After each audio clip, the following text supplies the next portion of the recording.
ego is always false.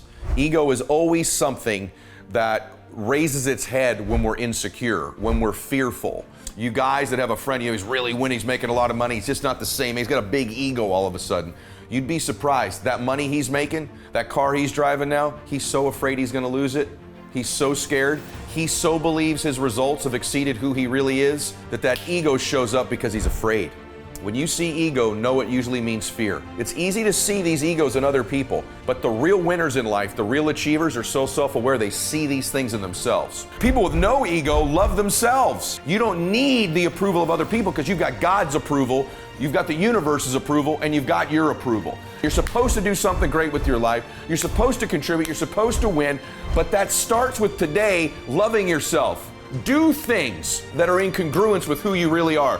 Do things that are the removal of your ego. You know what says you have no ego? You're willing to do the work every single day on yourself and in your business, even though there's no result.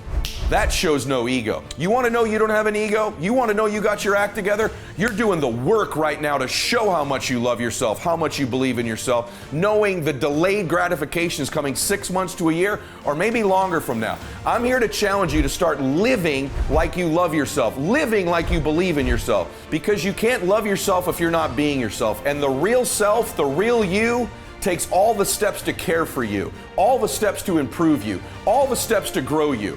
So you know you love you know you believe in you when you begin treating you like that.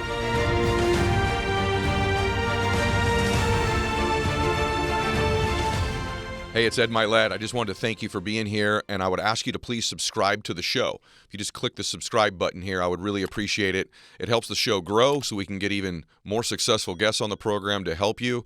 At the same time, if you're subscribed, you're going to get access to the programs before anybody else in the world gets access to them. So if you would, click subscribe right here. Thanks so much. Welcome back to Max Out, everybody. I'm Ed Mylett, and I want to start out today's show by just reminding you of something about you, because maybe no one's told you in a little while. You were born to do something great with your life. You're supposed to do something special, and you're gonna.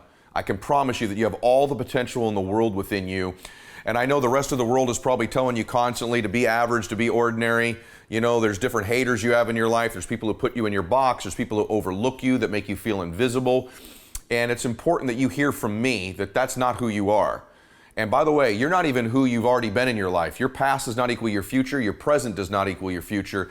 And I just want to remind you officially that you can do something great with your life, and that you're destined to do something great with your life, and that you were born for a reason. So important that you know that you hear that from me today, and that you begin to believe it about yourself. Because if you don't believe that about yourself, there's no chance it's going to happen. You can't achieve something in your life that you don't believe strongly, certainly, that you can achieve. And I know that I find many of you today, some of you are listening to this today, you've got momentum in your life and things are going well, and you're looking for a key, or you want to hear about a mistake you might make that you can miss because I warn you about it. And I'm going to give you all those things, you know, that on every program. But I know there's many of you that arrive here today, you're just not in the groove.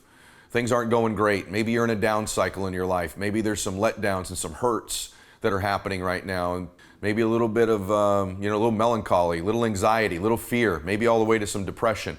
And I just want to be that person who reminds you that you can do something special, and that you're going to, and that you have everything you need within you right now to make your life great, and you can turn it around at any time you decide to. You know, what you allow is what's going to continue in your life. I put out a post about this several weeks ago. It's hard to accept this, but what's happening in our lives, we're allowing it to happen.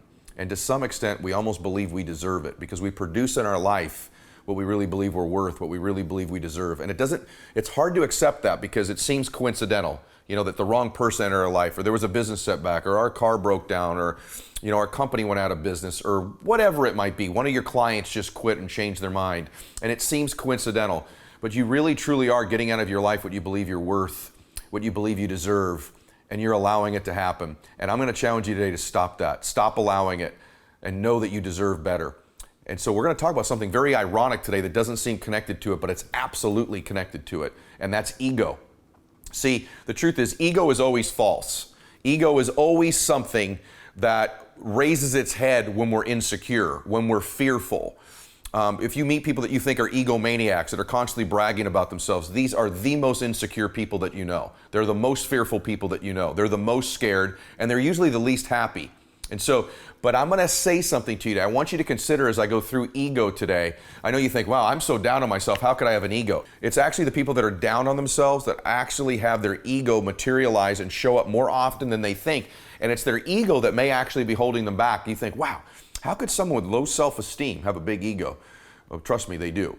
And so egos are not part of people with high self-esteem. The people in my life that are the most self-confident typically don't have big egos.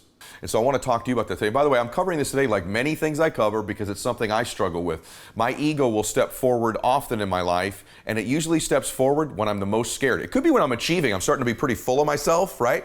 But a lot of times when you're achieving and you're full of yourself, what's really happening in your mind is you're afraid you're going to fall down. You're afraid you're going to lose something. You're afraid there's going to be a setback. So often our friends where we see their ego is when they're doing good. Or she thinks she looks so good, she's showing herself. Actually, she doesn't think she looks good, and she's looking for validation from other people. You guys that have a friend, he's really winning, he's making a lot of money, he's just not the same. He's got a big ego all of a sudden.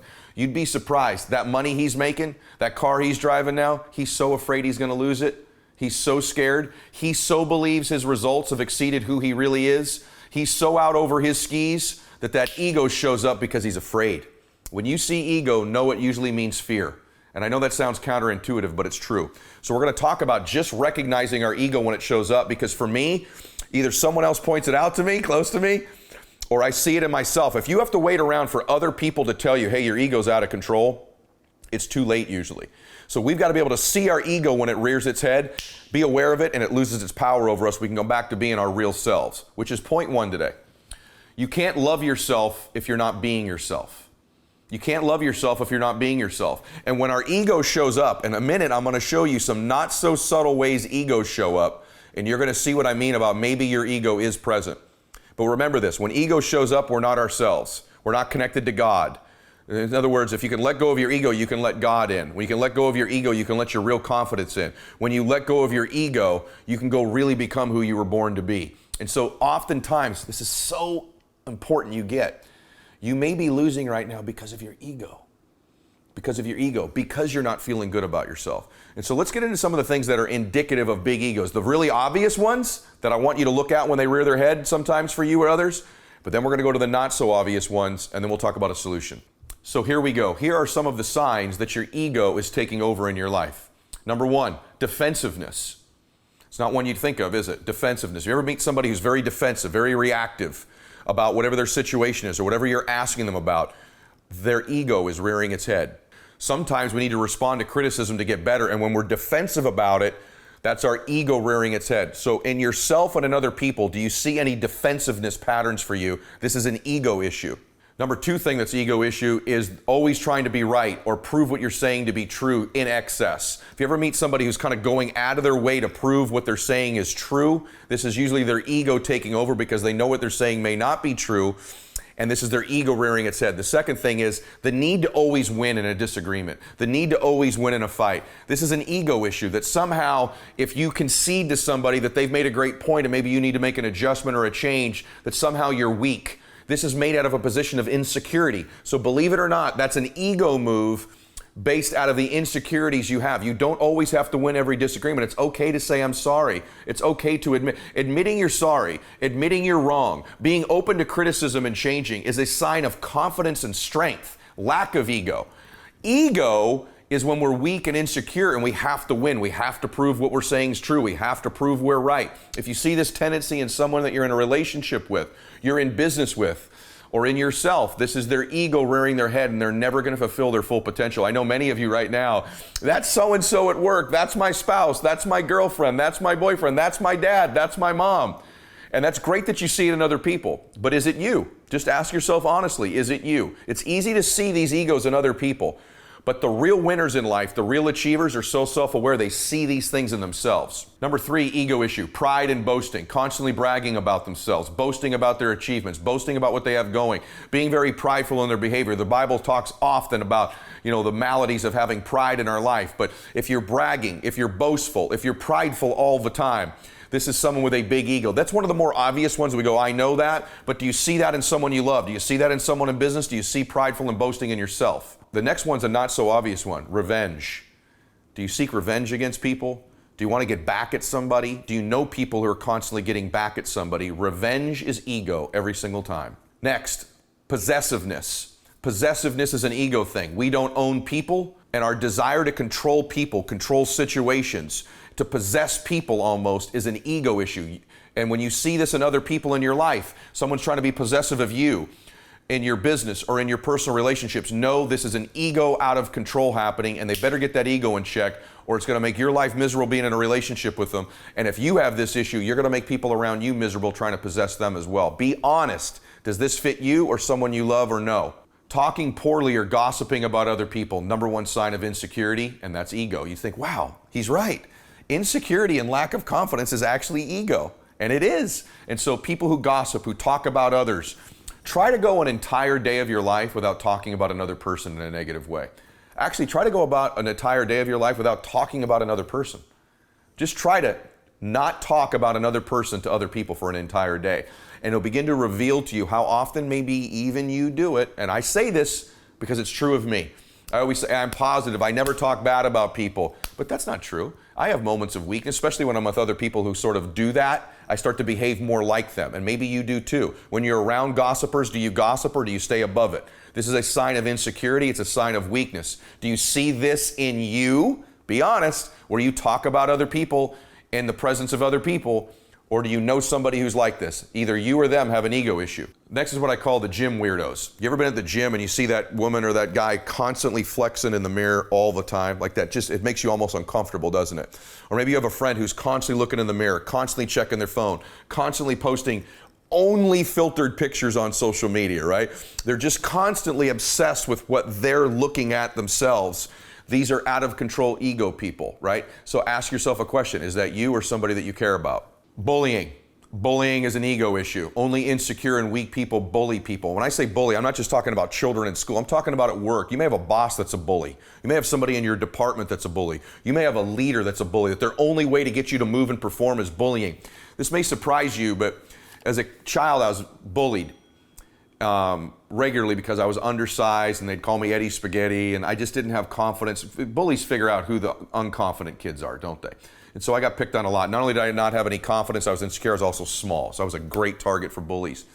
But honestly, when I became a businessman, I think I became a bit of a bully when I was young. Now this was 20 years ago. But my style of leadership was intensity, was almost beating people up into performing rather than elevating them with recognition. And so bullying can be easily sloughed off, but I want you to look at your style in business and in your family. Do you get people to elevate because you recognize, praise, and believe in them, which is what I think I'm great at now in my life, because I recognize the pain it caused other people when I was in my early 20s, when I was more of a bully, push people type leader. You'll get far more out of your life and other people by pulling them with you than by pushing them. So ask yourself this of yourself as a leader in business, in your work, in your family, or the people around you. This is an ego issue. Now let's go through some of the less obvious ego issues that you may be suffering from or people you know. Number one, seeking outside approval and reward. The addiction to other people's approval is an ego issue on your part. You have an out of control ego if you're seeking the approval of other people. Remember what I said to you earlier. You can't love yourself if you're not being yourself, and you can't be yourself if you don't believe in yourself. Remember that again. Let me say it to you again. You must hear this, okay? You can't love yourself if you're not being yourself, and you can't be yourself if you don't believe in yourself. And so when you're looking at the addiction of other people's approval and seeking that all the time, that's the symptom. The disease is you're suffering from lack of personal belief, not being able to be alone. People who are afraid of being lonely usually have an ego issue. They're afraid to be alone. They don't like to be in their own company and own presence. So ask yourself, are you comfortable in your own presence, in your own company? Again, that'll indicate to you whether you love yourself.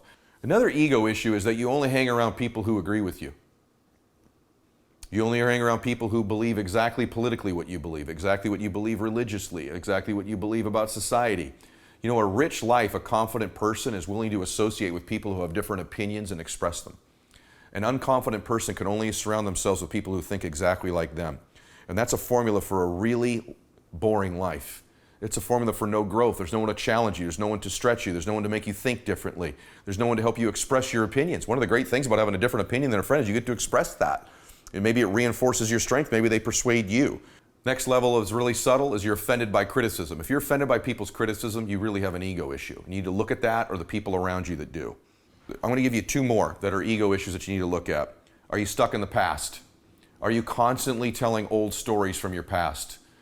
Because that's an ego issue. That's a lack of self-esteem issue. Nobody wants to hear about your past. No one wants to know where you played quarterback or what you got in college or what promotion you once had or when you were once on TV. No one wants to know about the past or what you once did anywhere in your life. They want to know where you're going and what you're doing. If you're constantly reciting the past, it means you're not living in the present. And this is an ego issue, and it's a formula for not winning. The next thing is insecurity and self-doubt. That's an obvious one, but believe it or not, people who are insecure and have self-doubt have an out-of-control ego because they lead with ego. They lead with this false self. Ego is false self, so they lead with the false self because they're so insecure and they've got so much self-doubt. Constantly apologizing. Believe it or not, if you're someone who chronically apologizes, you have somebody in your life who's constantly apologizing, but then they make the same mistake all the time, this is someone with an ego because you'd rather take the easy way out and apologize than fix your behavior. And so these are people that I don't want in my life. You keep apologizing for the same thing over and over again. Stop doing it. You don't need to apologize. The biggie, worrying about what everybody thinks about you. If you're constantly worried about what everybody thinks about you, you have an out-of-control ego. That sounds crazy. What do you mean? If I had a big ego, I wouldn't care what everybody thought. No, exactly the opposite. People with out-of-control egos are so insecure, they're constantly obsessed with what people think about them. People with no ego love themselves, as we've talked about. People with the smallest ego are connected to God, and they love themselves because they know they come from God, in my opinion. And so because that's the case, you don't need the approval of other people because you've got God's approval, you've got the universe's approval, and you've got your approval. And once you have that, you don't need other people's approval. These are all ego issues that impact our lives. So those are all different issues with the ego, right? Some of them are very obvious, some of them are not so obvious. But let's just talk about you in finishing today. Wouldn't the ultimate version of you not brag, not boast, not tell stories about the past, not worry about what other people thought about you, right? Take criticism very well. All the things that we've discussed today. The ultimate version of you would have none of those things, wouldn't he or she? And that would be the removal of your ego. I believe the way we remove our ego is we love ourselves and we believe in ourselves, and that way we know ourselves. And so what I want to challenge you to do today is just to start to give yourself a little bit more credit. And just know when you see these symptoms arising in your life, these are indications your ego's out of control. And check yourself when it happens. If you have people in your life who embody these symptoms, it's often easy to see the ego things that really repel us in our life. But the fact of the matter is, for me, every single time in my life when my ego gets the better of me, I have a setback. So listen to me. It's very dangerous to lead with your ego because I'm telling you, you're getting ready for a setback in your life. Where do my setbacks come from in my life? I'm going to tell you where I have setbacks. People ask me, how do I get out of my slump? How do I break the habit that I'm in? And I'm going to tell you what it is for me because it's connected to ego. For me, I started to think I had it so figured out when things were going good that I stopped working on myself. I stopped reading the books. I stopped listening to the podcast. I stopped improving myself. And when you do that stuff, the poor result doesn't show up as you're doing it. The poor result shows up 90 to 120 days later. So that's the problem. The failure or the setback is delayed by like 90 to 120 days in everything we do. So in business, if you're really successful right now and you got to a certain point, but you stopped the very activities that got you there, you don't fail the next day. 90 to 120 days from now, you pay the price in your life, don't you? You didn't do the work you were supposed to do, and so 3-4 months later, all of a sudden, business is down again. So the negative result always trails the negative behavior by about 3 to 4 months. For me, my happiness level or my confidence level, I got it going, and then I stopped reading books. I stopped listening to the right stuff. I stopped the right associations. It didn't happen immediately, but 90 to 120 days later, now my ego's out of control again. And so where my ego rears its head for me is I begin to think I got it figured out. I think it got it going. I believe my own press clippings, and I stop doing the things that are going to get me to the next level. And 3 to 4 months later, I go, man, I'm in a slump. Man, there's a setback right now. What the heck happened? What happened, dummy Ed Mylett, is 90 to 120 days ago, you stopped doing the things required to win. And so the truth is, where you are right now, I love you, brother or sister. I want you to win. I opened up today by telling you you're supposed to do something great with your life. But in order for that to happen, you have to do the great things now because the positive results will trail by 6 months to a year. So negatives come get us 90 to 120 days, but positives don't end up showing up sometimes for 6 months to a year or longer. It's kind of like when you first start to eat well, you might get a little bit of improvement, then it levels off and you're like, man, I'm eating well, I'm working out. Why isn't my body changing? Because the positive result is 6 months to a year away. That's why. But if you stop eating well, if you stop working out, You're 60 to 90, 120 days, your body's bad again. Same with our lives. If we're doing something great with our life, it's going to take us 6 months to a year to see the positive result. And so don't let your ego get in the way of saying, man, I'm doing all this stuff and it's not working. There's a delayed gratification coming. The same time, if you are winning right now, don't stop doing the things that got you where you are because you're only 90 to 120 days away from a setback. This is how the ego gets us. And so I want to remind you in conclusion, you're supposed to do something great with your life. You're supposed to contribute. You're supposed to win. But that starts with today loving yourself, which is believing in yourself, okay? You can't be yourself if you don't love yourself, and you can't love yourself if you don't believe in yourself. And so today, start to love yourself again. I'm not talking about self-love. That's not what I'm talking about. You know, some thought, I love me, you know, Stuart Smalley, I'm good enough, I'm smart enough, gosh darn it, people like me. That's gonna get you nowhere.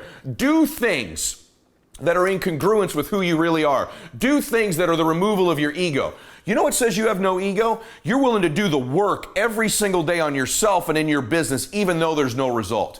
That shows no ego. Ego is, why would I keep doing it? There's no result. Or ego is, I got it going, I don't need to do it anymore. You want to know you don't have an ego? You want to know you got your act together? You're doing the work right now to show how much you love yourself, how much you believe in yourself, knowing the delayed gratification is coming 6 months to a year or maybe longer from now. I'm here to challenge you to start living like you love yourself, living like you believe in yourself, because you can't love yourself if you're not being yourself. And the real self, the real you, takes all the steps to care for you, all the steps to improve you, all the steps to grow you. So you know you love you, you know you believe in you when you begin treating you like that. And treating you like that means you don't gossip about other people. You're not addicted to what other people think about you, right? You're not some victim. You know better than that. You're not someone who needs everybody else's permission to win. You're not waiting around for results and not doing the work. You don't stop doing the things that help you win. So today, start doing the things that improve you confidence-wise, listening to the right podcasts, reading the right books in your business, doing the things you know you're supposed to do. Let me tell you what I know about you and your business. You're not confused about what you need to do. If you're a school teacher or you're an entrepreneur, if you're a mom or a dad, if you're a pastor, if you're a young person who's studying and wants to get into college, you're not confused by what you need to do. There's no confusion on what you need to do. There's only the decision of whether you're willing to do it, and to do it consistently, and to do it even when the results don't show up. Even when the results aren't there, are you willing to do it? And if you are making progress, you are getting good grades, you are leading your church, you are moving your business forward, you are flourishing at work, do you have enough lack of ego to continue to do the work required to get to the next level? That's the separator. I hope that helped you out today. I hope you look at the negative signs of ego, some of the subtle and not so subtle ones, and you make the correct adjustments. I hope it was a revelation for you today about what real ego looks like and what real ego functions like, and the things you need to do to keep winning. Don't wait 90 to 120 days from now to have another setback. And don't wait around because you haven't got results yet. Keep putting the work in. Keep doing the things required. There's a breakthrough coming. There's a victory coming. I promise you, keep doing the work at your business, on yourself, in your family. There's a breakthrough coming if you keep playing the work. Don't let your ego get in the way of doing that. Hope today's program helped you. No ego. Focus on what you need to be doing in your life to make your dreams come true. And I want you to believe in yourself and be yourself and love yourself. And you do that by the actions you take, not by just affirmations. God bless you, and max out.